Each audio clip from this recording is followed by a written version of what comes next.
when you tell me that you love me. And somebody that I'm loving to hear from, Claudine, fainted cancer survivor. Good morning, how are you? Good morning, Bunny. Thank you so much for having me.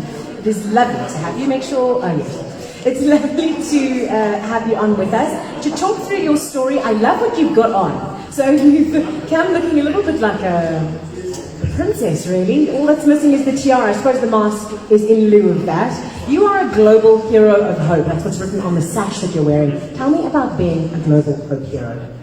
So, seeing that I'm a survivor, the nice thing is that I can represent the Cancer Association of South Africa internationally as a survivor.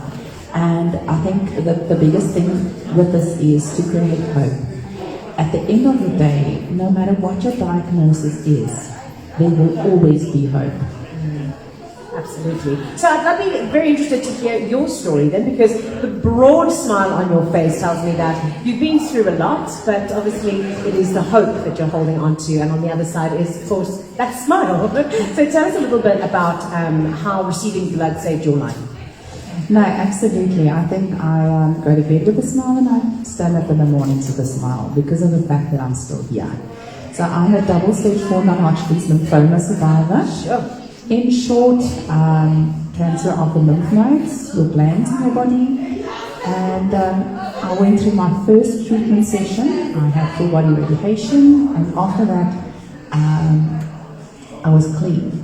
But within 4 months, my cancer came back, even more aggressive, and I had to get more aggressive treatment. So with my second treatment, I was in hospital for around about 117 days. Jeez, that is a very long time in hospital.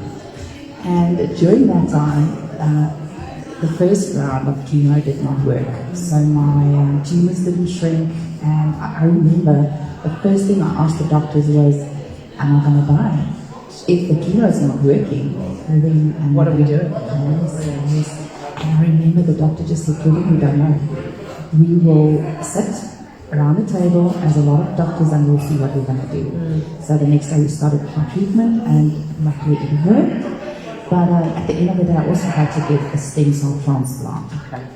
So I went for my stem cell transplant, and after a 10% of shift survival, here I am today. I love it. 10% is not nothing. 10% is scary, I imagine. What a daunting prospect to face. But 10% has you sitting here cancer-free. Absolutely. And that is my message. No matter what your diagnosis, you keep on fighting to the end. That is extraordinary. So you've written I understand you're a literary woman as well, Claudine Fainted. Tell me a little bit about the book that you've read and where people can get hold of it. So I am literally not a writer. Except you have a book. Except that, yes. Rather say, except I have a story to tell. Fair enough. So I started writing in terms of my own healing process, and that at the end of the day became a story. And my goal with my story will be to tell people out there that read my story, see where I've been through, and sketch a picture of what the world of cancer looks like. Even though not one cancer road is the same, it just gives you a little bit of background of how it looks inside the world of a cancer warrior. And yes, at the end of the day, the book came to the wax, and it's called Full Stop versus Comma. Because sometimes it does feel, that day when I heard 10%, that was my full stop. But it was not a full stop, it was a comma, just to make me realize, sometimes you have to pull a break, just take some breathing time, and enjoy life and appreciate life from there on. Yeah, absolutely. So we've always been involved at Hot91FM with things like the Cancer Shave-a-thon. Obviously COVID's made things very difficult, but it's interesting to know and to see how all the institutions kind of come together, with the ODF and CANSA, the Cancer Association, of which you are a representative, of which, of course, Mark Pilgrim is as well, as I'm in for him on the Saturday edition of the Mark Pilgrim Show. But if somebody's wanting to get, as you've said, to paint that picture, to kind of understand the broader spectrum of cancer and how to help support cancer survivors and how they can get involved with all the things that go on with cancer, how can they reach cancer?